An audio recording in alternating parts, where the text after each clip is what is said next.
My dear students, मैं हूं Meenakshi from वेम एकेडमी क्लासेस नासिक। बच्चों, हम देख रहे हैं क्लास 12 का chapter 6 super position of waves और आज है उसका लेक्चर नंबर 9 जिसमें हम टॉपिक स्टडी करने वाले हैं हार्मोनिक्स एंड ओवरटोन। ये टॉपिक बहुत ही ज़्यादा इम्पॉर्टेंट है क्योंकि कॉम्पिटिटिव एग्जाम्स में बहुत सारे क्वेश्चन इस टॉपिक से रिलेटेड आ रहे हैं। तो इस टॉपिक से बहुत ही ठीक से अंडरस्टैंड करो, पूरा कॉन्सेंट्रेट करके हर एक पॉइंट को अंडरस्टैंड करो और अंडरस्टैंड करोगे तभी समझ में आएगा। इसके रिलेटेड कॉम्पिटिटिव एग्जाम्स के क्वेश्चंस भी हम लोग देखेंगे। तो चलो स्टार्ट करते हैं, लेकिन उसके पहले हम देखते हैं कि हार्मोनिक्स एंड ओवरटोन होता क्या है। ये पहले हमें समझना होगा, उसके बाद हम लोग आगे जाएंगे। लेकिन बच्चों, उसके पहले हम थोड़ा कुछ बेसिक देख लेते हैं जो हम लोग इसके अंदर यूज़ करने वाले हैं इस टॉपिक के अंदर। तो सबसे पहले देखो, हमने स्टेशनरी वेव की बात की थी। इसके पहले के 2 लेक्चर्स हमने स्टेशनरी वेव स्टडी की थी। स्टेशनरी वेव एग्जैक्टली होता क्या है, उसी को हम लोग स्टैंडिंग वेव भी बोलते हैं, जो एक ही जगह पे होती है, जो अपनी एनर्जी ट्रैवल नहीं करती, ऐसी वेव को हम लोग स्टेशनरी वेव बोलते हैं। ठीक है, तो स्टेशनरी वेव 2 पॉइंट्स में फिक्स होती है, ये हमने बात की थी।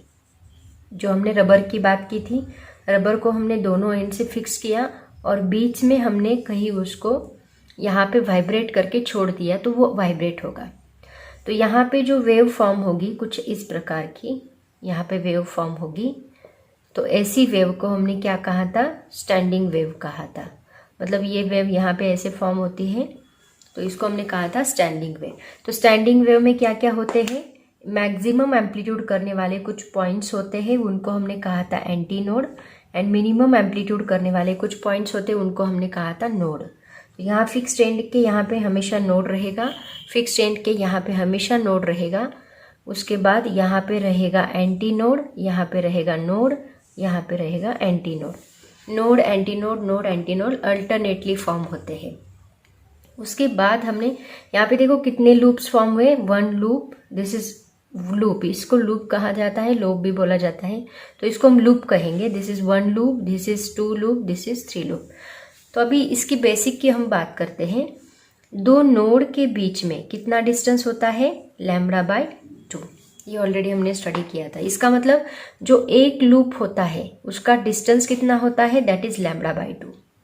सिमिलरली यहाँ 2 नोड है, उनके बीच में भी कितना डिस्टेंस होगा, λ/2। 2 एंटी नोड के बीच में भी डिस्टेंस कितना होता है, λ/2।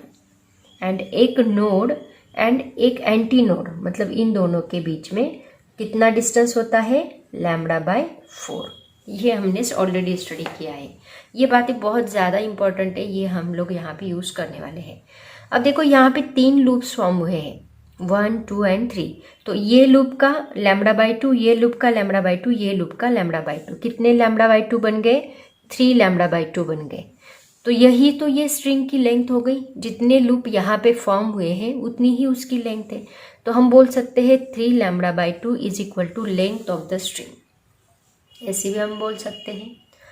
ओके, तो ये इससे रिलेटेड कंसेप्ट है जो हम यूज़ करने वाले हैं, इसको आप याद रखोगे।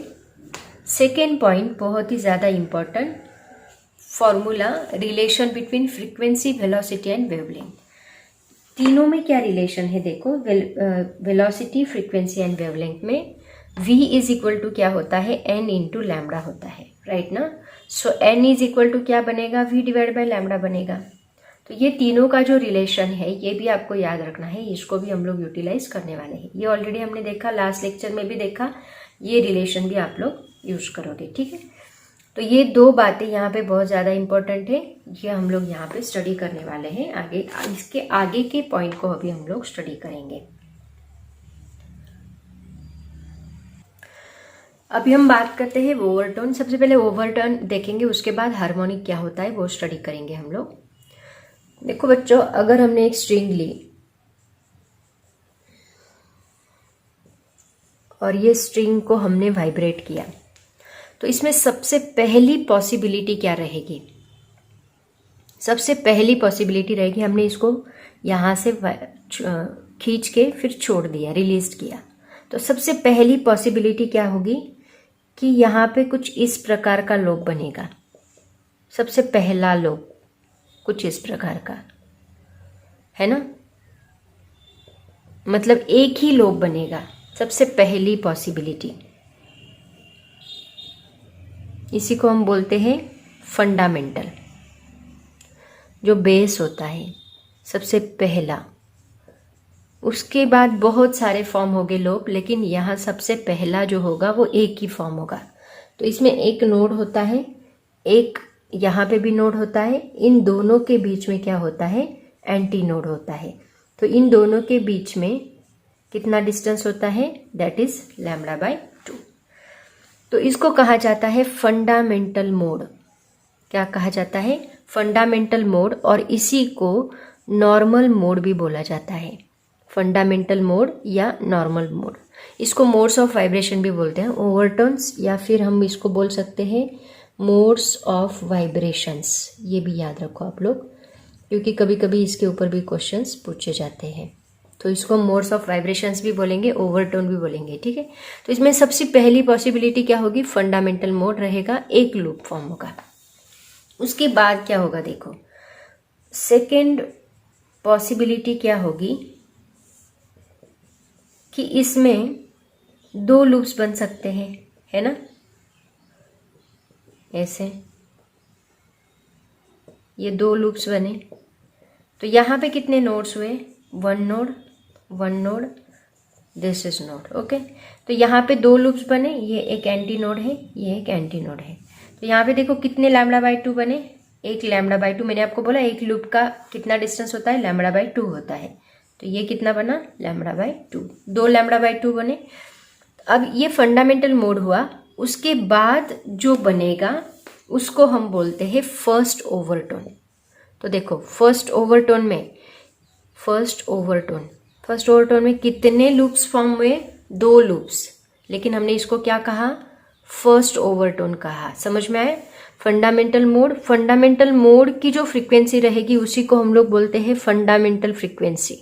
एक ही लूप फॉर्म है, इसको हम बोलते हैं फंडामेंटल फ्रीक्वेंसी। जो सबसे पहली फ्रीक्वेंसी रहेगी, frequency of fundamental mode is called as fundamental frequency. तो फंडामेंटल फ्रीक्वेंसी से ग्रेटर फ्रीक्वेंसी वाली जो नेक्स्ट वेव होती है उसको हम बोलते हैं फर्स्ट ओवरटोन। समझ में आया। फंडामेंटल फ्रीक्वेंसी का मतलब क्या होता है, इसकी डेफिनेशन मैं आपको बताऊंगी बाद में। फिलहाल इसका अंडरस्टैंड कर लो। जो पहला पॉसिबिलिटी रहेगा उसको हम बोलेंगे फंडामेंटल मोड, फर्स्ट नहीं, फंडामेंटल मोड। उसी को हम नॉर्मल मोड बोलते हैं। उसकी जो फ्रीक्वेंसी होगी उसको हम फंडामेंटल फ्रीक्वेंसी बोलेंगे। उसके बाद जो सेकेंड वेव पॉसिबिलिटी है उसको हम बोलते हैं फर्स्ट ओवरटोन, ठीक है। उसके बाद देखो नेक्स्ट क्या पॉसिबिलिटी रहेगी।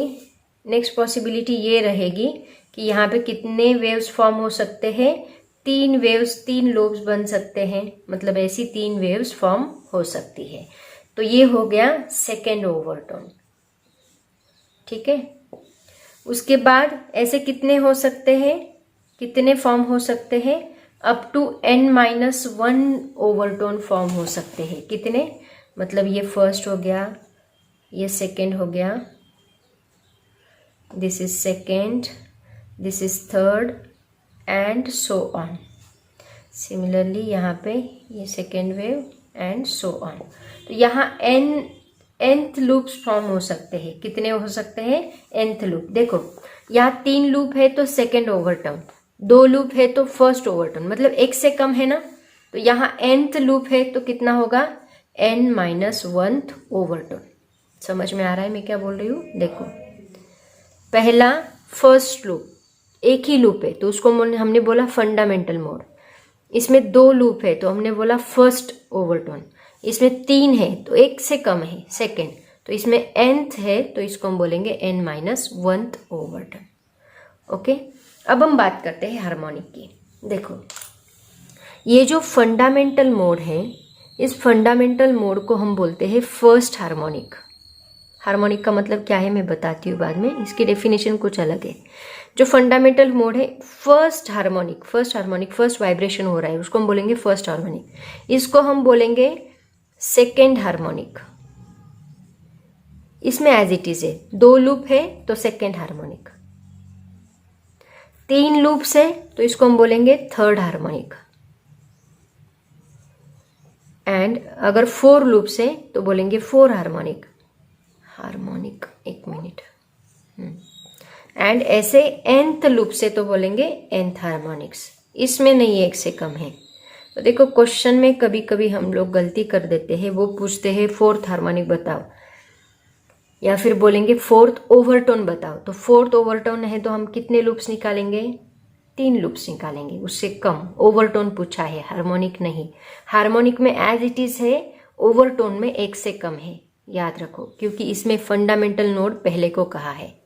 ये फंडामेंटल मोड हो गया, उसके बाद first overtone, second overtone, n-1 तो ओवरटोन। इसमें first harmonic, second harmonic, third harmonic and nth harmonic. तो इसका मीनिंग सेम है, ये 1 से कम और ये 1 से ज़्यादा, ये दोनों का मीनिंग सेम रहेगा। अभी इसके फॉर्मूलेस क्या रहेंगे उनकी हम बात करते हैं, लेकिन उसके पहले हम देखते हैं इनकी डेफिनेशंस। फंडामेंटल फ्रीक्वेंसी मतलब क्या, फंडामेंटल मोड मतलब क्या, फर्स्ट हार्मोनिक मतलब क्या, एंड फर्स्ट ओवरटोन मतलब क्या। ओवरटोन, हार्मोनिक, सबकी डेफिनेशंस 1 बाय 1 हम लोग देखते हैं। उसके बाद उनके फॉर्मूलेज भी देखेंगे। फॉर्मूलेज आप लोग नोट डाउन करोगे, क्योंकि आपके बुक में इन्होंने बस थ्योरेटिकल पार्ट दिया है, जैसे डायग्रामेटिकली कुछ भी नहीं समझाया। तो इसको सबसे पहले अंडरस्टैंड करो, it is very very important. तो बच्चों सबसे पहले बात करते हैं normal mode, fundamental node and first harmonic की, ठीक है। तो इसमें सबसे पहले मैं स्ट्रिंग निकालती हूँ, छोटा छोटा निकालेंगे क्योंकि सब टॉपिक में इसी बोर्ड के अंदर कवर करने वाली हूँ, इससे रिलेटेड। तो ये फर्स्ट हार्मोनिक मैंने निकाला, इसी को हम बोलते हैं नॉर्मल मोड, इसी को बोलते हैं फंडामेंटल नोड, या इसको बोलते हैं फर्स्ट हार्मोनिक। तो ये हो गया नोड, ये हो गया नोड, और ये दोनों के बीच में डिस्टेंस कितना हो गया, λ/2, ठीक है। अब हम इसका फॉर्मूला निकालेंगे फ्रीक्वेंसी का, फंडामेंटल फ्रीक्वेंसी का फॉर्मूला हम लोग निकालने वाले हैं। तो फंडामेंटल फ्रीक्वेंसी का रिलेशन मैंने आपको क्या बताया था, v = क्या होता है, n × λ होता है, ठीक है। यहाँ वेलोसिटी का फॉर्मूला आपके बुक में उन्होंने v ही दिया है, लेकिन हम लोग वेलोसिटी का फॉर्मूला जो कॉम्पिटिटिव एग्जाम्स में यूज करते हैं वो यूज करने वाले हैं, ठीक है। तो वेलोसिटी सबसे पहले n को हम लोग साइड में ले लेते हैं, क्योंकि हमें n का फॉर्मूला डिराइव करना है। तो n = होता है v/λ। अब देखो यहाँ पे हमें लैम्बडा की वैल्यू निकालनी है। सपोज हमने कंसिडर किया कि ये जो स्ट्रिंग है इसकी लेंथ l है, ये हमने कंसिडर किया। तो यहाँ लैम्बडा क्या आएगा, देखो λ/2 = एक ही नोड है, तो दोनों के बीच का जो डिस्टेंस रहेगा वही क्या है, इसकी लेंथ है। इसका मतलब λ/2 = क्या आएगा, यहाँ पे लेंथ आएगी l। सो लैम्बडा = क्या बनेगा, 2l बनेगा। ये 2 अगर हमने इधर शिफ्ट किया तो ये क्या बनेगा, 2l बनेगा। तो फ्रीक्वेंसी का फॉर्मूला क्या बनेगा देखो, और यहाँ पे v जो होता है, v का फॉर्मूला ऑलरेडी मैंने आपको इसके पहले भी बताया था, अभी वापस बताती हूँ। T/μ होता है, मतलब वो स्ट्रिंग का टेंशन और मास पर यूनिट लेंथ म्यू, ये उसका एक कांस्टेंट है, ठीक है। तो ये दोनों, ये v की जगह पे हम ये फॉर्मूला यूज करेंगे। v भी रखा तो भी चलेगा, आपके बुक में उन्होंने v ही रखा है, बट कॉम्पिटिटिव एग्जाम्स में आगे जाके डायरेक्टली ये फॉर्मूला आएगा तो आप बोलोगे ये कहाँ से आया, तो ये आपको पता होना चाहिए, ठीक है।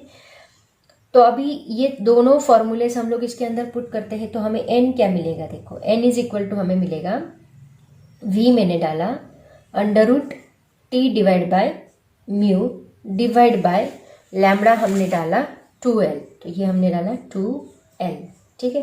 तो ये फॉर्मूला क्या बनेगा, ये 1/2l में साइड में लेती हूँ, 1/2l √T/μ।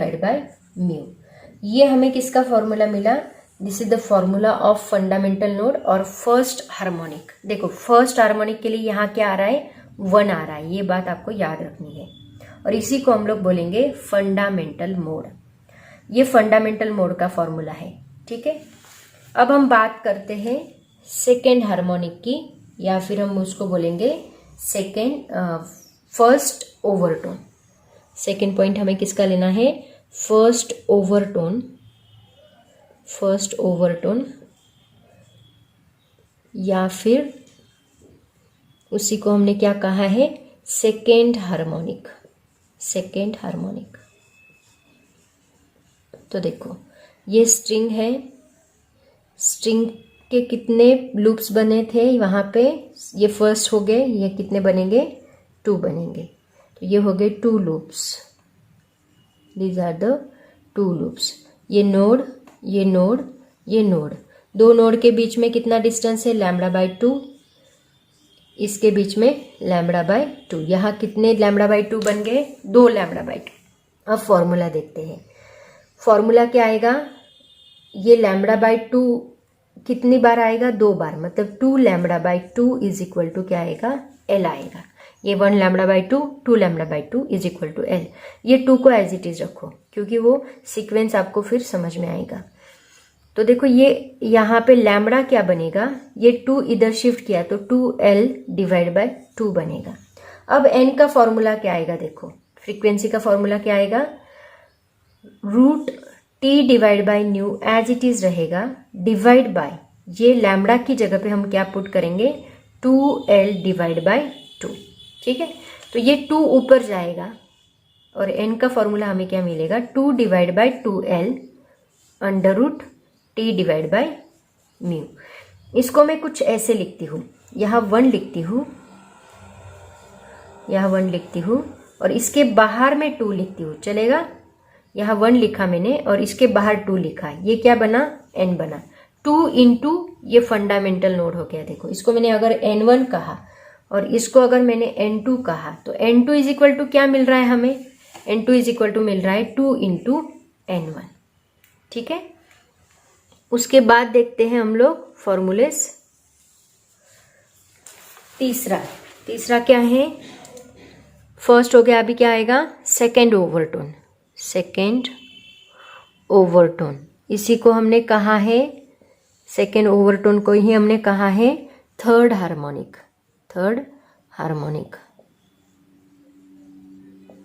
ओके, इसके लिए क्या स्ट्रिंग बनेगी, ये स्ट्रिंग देखो कितने लूप्स बनेंगे, यहाँ पे थर्ड हार्मोनिक है, मतलब कितने लूप्स बनेंगे, 1 2 and 3। This is 1 2 and 3, 3 loops बने, नोड नोड नोड नोड। ये हो गया λ/2, ये हो गया λ/2 एंड ये हो गया λ/2, 3 λ/2, मतलब यहाँ पे बनेगा 3 λ/2 is equal to length L। So lambda is equal to क्या आएगा, 2L/3। ये 2 इधर शिफ्ट किया, 3 यहाँ डिवाइड होगा, तो V का फॉर्मूला क्या बनेगा, डायरेक्टली लिखती हूँ। देखो यहाँ पे क्या है 2, यहाँ पे क्या है 3, तो क्या बनेगा 3 in bracket 1/2L, sorry V का नहीं, N का फॉर्मूला, N3 2L √T/μ। ये फॉर्मूला बना थर्ड हार्मोनिक का और सेकेंड ओवरटोन का, थर्ड हार्मोनिक का और सेकेंड ओवरटोन का। ये बात आपको समझ में आनी चाहिए। सेकेंड है तो यहाँ 3 आ रहा है, क्योंकि जल्दबाजी में स्टूडेंट क्या करते हैं, सेकेंड ओवरटोन है ना, यहाँ 2 लिख देते हैं।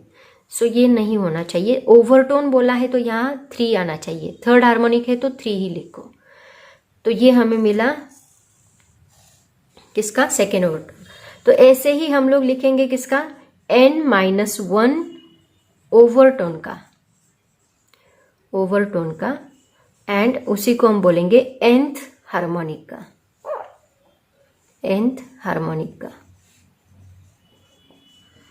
तो डायरेक्टली फॉर्मूला लिखती हूँ, क्या आएगा, यहाँ क्या आएगा, n इज इक्वल टू, यहाँ पे आएगा n in bracket 1/2L √T/μ। ये हमें मिला n-1 ओवरटोन और nth हार्मोनिक। देखो यहाँ पे अगर हम ऑब्जर्व करेंगे तो यहाँ पे क्या है, 1 into fundamental node, 2 into fundamental node, 3 into fundamental node and so on, 4 into fundamental node and so on, n into fundamental node.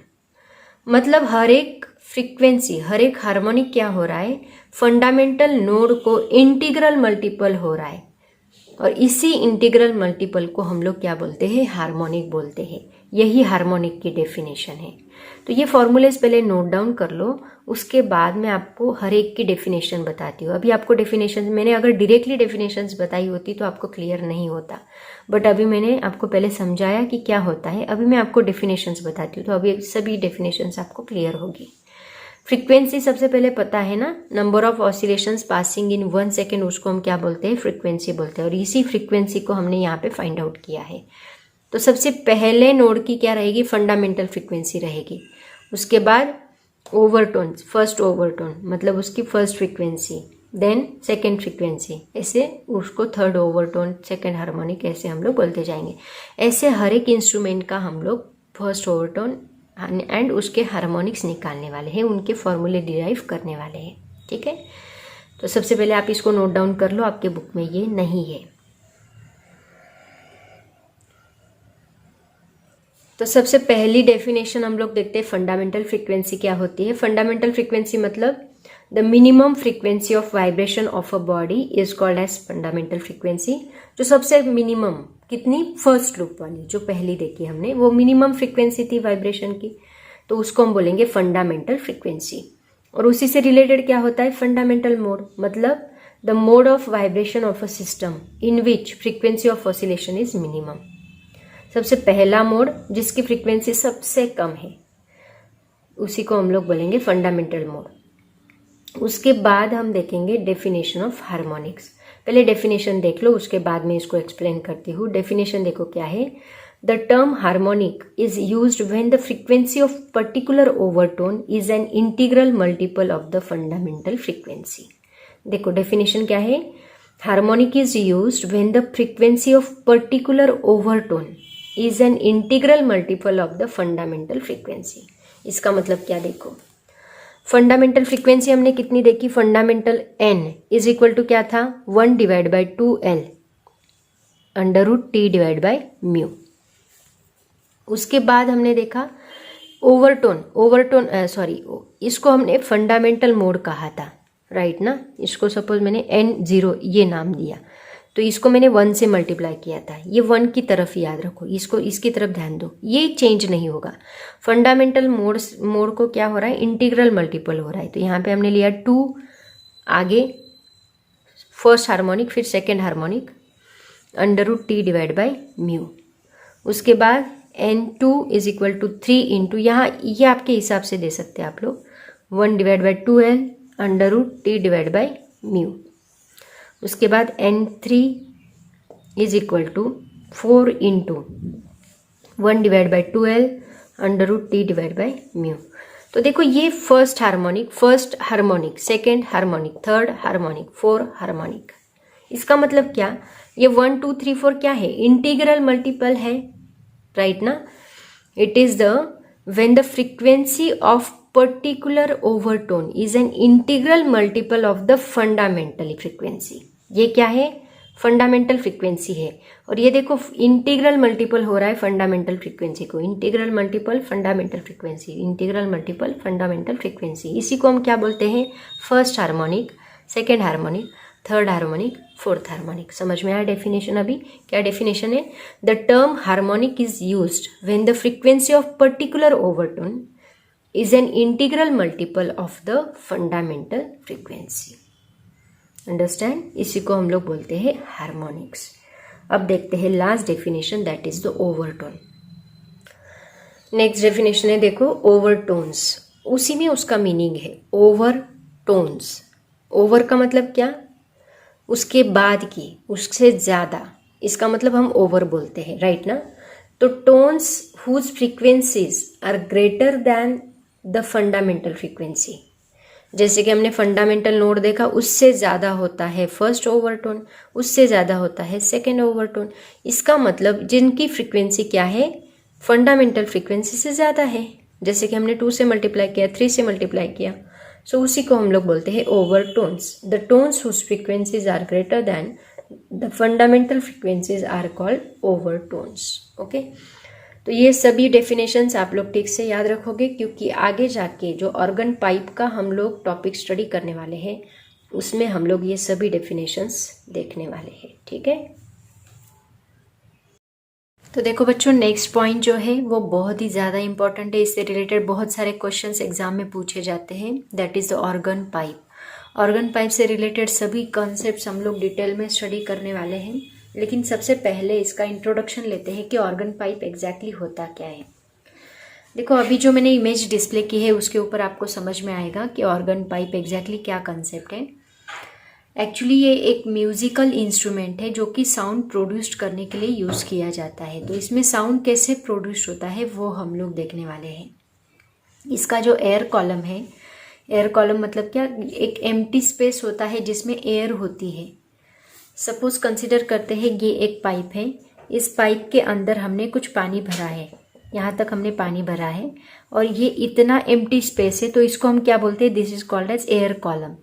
तो ये एयर कॉलम में अगर हमने वाइब्रेशन प्रोड्यूस किए, वाइब्रेशन हम ट्यूनिंग फॉर्क का यूज़ करके वाइब्रेशन इसके अंदर प्रोड्यूस करते हैं, तो इसके अंदर अगर हमने वाइब्रेशन भेजे तो यहाँ से हमें एक साउंड सुनाई देता है। या फिर हम लोग बांसुरी बजाते हैं तो बांसुरी में से कैसे साउंड सुनाई देता है, सेम उसी तरह इसके में, इस ऑर्गन पाइप में से भी साउंड सुनाई देता है। तो ये एक टाइप का म्यूजिकल इंस्ट्रूमेंट है, जैसे मैंने आपको इमेज में दिखाया। तो ये म्यूजिकल इंस्ट्रूमेंट में जो साउंड प्रोड्यूस होता है उसी से रिलेटेड कुछ कंसेप्ट हम लोग यहाँ पे स्टडी करने वाले हैं। और ये रिलेटेड है हमारे हार्मोनिक्स एंड ओवरटोन्स का जो टॉपिक है उसी से, इसीलिए पहले हमने वो स्टडी किया, उसके बाद हम लोग इसके आगे के सभी फॉर्मूलेज अभी लर्न करने वाले हैं।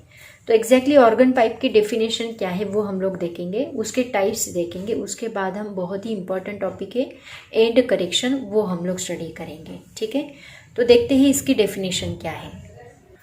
तो बच्चों इसकी डेफिनेशन देखो क्या है। ऑर्गन पाइप मतलब क्या, a device in which air column is vibrated to produce sound wave of desired frequency called as organ pipe।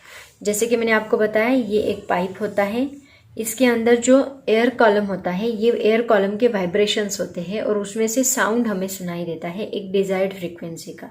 जो फ्रीक्वेंसी के ट्यूनिंग फॉर्क से आप लोग वाइब्रेशन इसके अंदर भेजेंगे, उस फ्रीक्वेंसी की वो डिजायर्ड फ्रीक्वेंसी होगी, उसके ही रिलेटेड साउंड हमें, कम ज़्यादा साउंड हमें सुनाई देगा।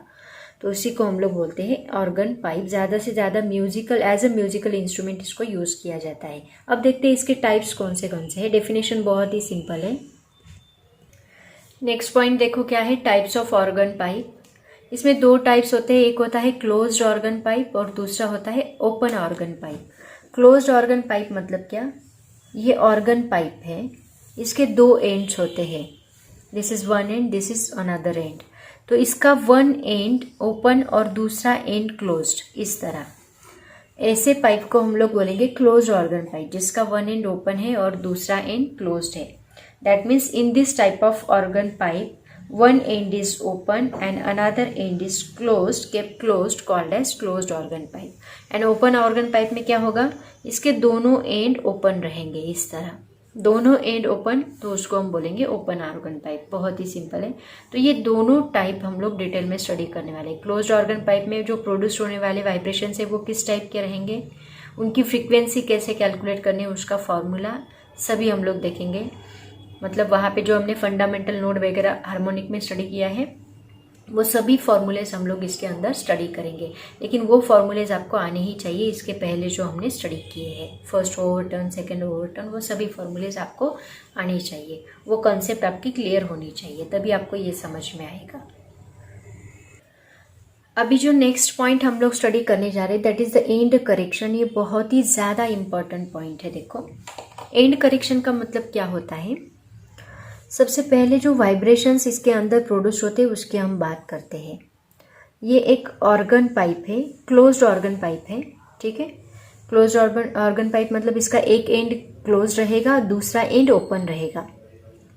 तो ये जो क्लोज्ड ऑर्गन पाइप है, इसमें जो वाइब्रेशन प्रोड्यूस होते हैं, उसके जो क्लोज एंड होता है वहाँ पे नोड फॉर्म होता है, और जो ओपन एंड होता है वहाँ पे एंटी नोड फॉर्म होता है। आपको पता है ना नोड एंड एंटी नोड क्या होते हैं, हमने देखा है स्टेशनरी वेव में, जहाँ पे जीरो वाइब्रेशन से उसको हम नोड बोलते हैं, और जहाँ पे मैक्सिमम वाइब्रेशन है उसको हम एंटी नोड बोलते हैं। तो यहाँ पे जो वेव प्रोड्यूस होगी वो कुछ इस प्रकार की होगी। मतलब यहाँ पे जो नोड फॉर्म होगा कुछ इस प्रकार की वेव। मतलब देखो यहाँ पे क्या फॉर्म हुआ, जीरो वाइब्रेशन, मतलब यहाँ पे नोड फॉर्म हुआ। इसको थोड़ा बड़ा करते हैं, ऐसे कुछ इस प्रकार की। यहाँ पे देखो ये मैक्सिमम वाइब्रेशन है। मैक्सिमम वाइब्रेशन मतलब यहाँ एंटी नोड फॉर्म हो रहा है, और यहाँ पे क्या फॉर्म हो रहा है, नोड फॉर्म हो रहा है। तो इसको अगर हमने क्लोज किया और हमने देखा है दो नोड के बीच में कितना डिस्टेंस होता है, दैट इज λ/2। दो नोड के बीच में या दो एंटी नोड के बीच में कितना डिस्टेंस होता है, λ/2 होता है। और एक एंटी नोड एंड एक नोड के बीच में कितना डिस्टेंस होता है, λ/4। ये ऑलरेडी हमने स्टडी किया है। तो यहाँ पे देखो ये एंटी नोड एग्जैक्टली यहाँ पे फॉर्म होना चाहिए। मतलब ये एंटी नोड है, ये नोड है, और ये यहाँ पे नोड, यहाँ पे एंटी नोड, ठीक है। तो इसके क्लोज्ड एंड पे हमेशा याद रखो, इसके क्लोज्ड एंड पे हमेशा क्या फॉर्म होता है, नोड फॉर्म होता है। मतलब यहाँ पे कम वाइब्रेशंस मिलते हैं, 0 वाइब्रेशंस देते हैं, क्योंकि यहाँ just like the fixed and जैसा बिहेव करता है। और यहाँ पे आने के बाद सभी वाइब्रेशंस बंद हो जाते हैं, इसकी वजह से वो 0 डिस्प्लेसमेंट पे आता है पार्टिकल। इसका मतलब यहाँ पे हमें 0 वाइब्रेशन मिलता है, नोड। लेकिन यहाँ पे एयर कॉलम है तो यहाँ पे ज़्यादा मैक्सिमम वाइब्रेशन होता है, बहुत ज़्यादा वाइब्रेशन होता है, क्योंकि उनको फ्री स्पेस बहुत मिल रहा है, यहाँ पे फ्री स्पेस बहुत कम है, उसकी वजह से मैक्सिमम वाइब्रेशन यहाँ पे मिलता है। तो इसको हम एंटी नोड बोलते हैं। तो हमेशा एक बात याद रखो, जहाँ पे ओपन एंड रहेगा, जहाँ पे ओपन एंड रहेगा वहाँ पे हमें क्या मिलेगा, एंटी नोड मिलेगा। और जहाँ पे क्लोज्ड एंड रहेगा वहाँ पे हमें क्या मिलेगा, नोड मिलेगा। ये बात आपको हमेशा याद रखनी है। ओपन एंड के लिए एंटी नोड, क्लोज्ड एंड के लिए नोड, ठीक है। लेकिन एंड करेक्शन मतलब क्या, देखो अभी कंसिडर करते हैं, ये एक पाइप हमने लिया है, इस पाइप की जो लेंथ है वो हमने स्मॉल l कंसिडर की। तो यहाँ पे नोड एग्जैक्टली इस पाइप के एंड पे फॉर्म होना चाहिए। जो एयर कॉलम का एंड है वहाँ पे एंटी नोड फॉर्म होना चाहिए। लेकिन होता क्या है, एक्चुअल में जब प्रैक्टिकली ऑब्जर्व किया साइंटिस्ट लोगों ने, तो उन्होंने ऑब्जर्व किया ये एंटी नोड यहाँ पे नहीं फॉर्म हुआ, ये कुछ थोड़ा दूर फॉर्म हुआ, मतलब यहाँ से कुछ आगे, क्योंकि उनको फ्री स्पेस बहुत मिल रहा है। और फ्री स्पेस मिलने की वजह से वो वाइब्रेशन, मैक्सिमम वाइब्रेशन उसके बाहर, मतलब वो पाइप के बाहर कुछ डिस्टेंस पे फॉर्म करता है एंटी नोड, कुछ इस तरह। तो यहाँ पे जो इतना डिस्टेंस है, इस डिस्टेंस को हम लोग बोलते हैं एंड करेक्शन, जो कि हम ई से डिनोट करते हैं। तो वाइब्रेशन का जो एयर कॉलम है, एयर कॉलम की जो टोटल लेंथ है वो क्या बनेगी, यहाँ पे ये टोटल लेंथ बनेगी इतनी। इसको हमने एल से डिनोट किया, वो कितनी बनती है, ये इसकी लेंथ, जो पाइप की लेंथ है स्मॉल l प्लस ये end correction, that is equal to l plus E, ऐसे बनती है। समझ में आया। और इसी को हम लोग क्या बोलते हैं, एंड करेक्शन बोलते हैं। तो अगर एंड करेक्शन की डेफिनेशन हम लोग बोलेंगे तो क्या रहेगी डेफिनेशन, ये क्या है इसका, open end, this is called as open end. Pipe का open end and antinode की पोजीशन, ये क्या हो गई इसकी एंटी नोड की position.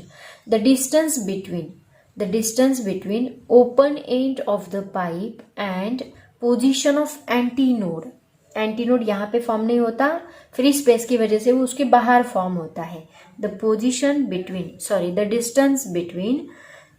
Distance between open end of the pipe and position of the antinode called as end correction, जो कि हम लोग डिनोट करते हैं E से।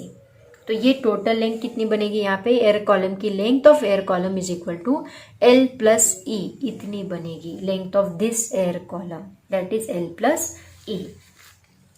और रेनॉल्ड नाम का एक साइंटिस्ट था, उसने क्या ऑब्जर्व किया, उसने क्या फॉर्मूला बनाया, ये जो एंड करेक्शन है, दैट एंड करेक्शन ये डिपेंड होता है इसके डायमीटर के ऊपर।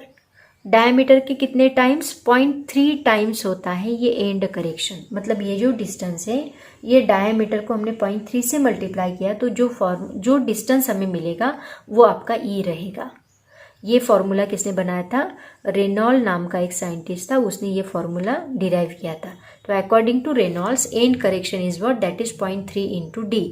D is what, D is the diameter. तो देखो ओपन एंड के लिए पहले क्लोज एंड का फॉर्मूला देखते हैं। क्लोज एंड के लिए हमें क्या फॉर्मूला मिलेगा, length of air column, close end length of air column L is equal to हमें मिलेगा L plus E, that is equal to E की जगह पे हम क्या पुट करेंगे, 0.3 पुट करेंगे, मतलब L प्लस 0.3D, ये फॉर्मूला हमें मिलेगा कैपिटल L का, राइट। लेकिन अगर क्लोज एंड रहा तो क्लोज एंड में क्या होगा, देखो क्लोज एंड ओपन एंड में क्या होगा, ये क्लोज एंड के लिए रहा। अगर हमने ओपन एंड लिया तो ओपन एंड मतलब दोनों साइड से पाइप क्या होगा, ओपन होगा। मतलब यहाँ पे हमें कुछ इस प्रकार मिलेगा, कुछ इस प्रकार।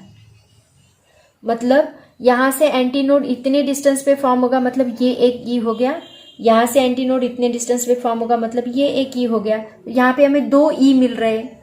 इसके बाहर भी कुछ जा रहा है एंटीनोड, इसके बाहर भी, दोनों साइड में एंटीनोड मिलेगा क्योंकि दोनों साइड में पाइप ओपन है, तो दोनों साइड में एंटीनोड मिलेगा। तो यहाँ से इस साइड में कुछ ई मिलेगा, इस साइड में कुछ ई मिलेगा। मतलब फॉर ओपन एंड के लिए, ओपन एंड पाइप के लिए हमें क्या मिलेगा, L is equal to small l plus 2e, क्योंकि ये एक ई है, ये एक ई है, दोनों ई मिला के हमें क्या मिलता है, 2e मिलता है। मतलब हमें फॉर्मूला क्या मिलेगा, L प्लस 2e। ई की जगह पे आप 0.3d डाल सकते हैं, ठीक है। तो ये है एंड करेक्शन। एंड करेक्शन के ऊपर आपको ज़्यादा से ज़्यादा एक नोट पूछा जा सकता है। आगे जाके हम इस फॉर्मूले को यूज़ करने वाले हैं, इसलिए मैंने पहले इसको एक्सप्लेन किया। समझ में आया? तो बच्चों आज जो हमने टॉपिक स्टडी किए हैं harmonic overtones, that is very important. उसके बाद हमने देखा ऑर्गन पाइप क्या होता है, उसके टाइप्स क्या होते हैं, उसके बाद हमने देखा एंड करेक्शन क्या होता है। तो ये सभी पॉइंट्स आपको याद रखने हैं, क्योंकि आगे जाके जो फॉर्मूलेज हम लोग डिराइव करने वाले हैं उसमें ये सभी फॉर्मूलेज हम लोग यूज़ करेंगे। इसीलिए सभी फॉर्मूलेज एक पेज पे नोट डाउन करके रखो, फिर हम लोग आगे का टॉपिक स्टडी करेंगे। तो आज मैं यहीं पे रुकती हूँ। पढ़ाई करते रहो। Thank you so much and bye bye. और फिजिक्स को रेगुलरली स्टडी करो। रेगुलरली स्टडी करोगे तभी याद रहेगा, अदरवाइज आपको कुछ भी याद नहीं रहेगा, क्योंकि फिजिक्स बहुत ज़्यादा कॉम्प्लिकेटेड है। लेकिन पढ़ाई नहीं की तो, अगर आप रेगुलरली पढ़ाई करते हो तो फिजिक्स आपको बहुत ज़्यादा इंटरेस्टिंग लगेगा, ठीक है। तो मैं यहीं पे रुकती हूँ बच्चों, पढ़ाई करते रहो। Thank you so much and bye bye.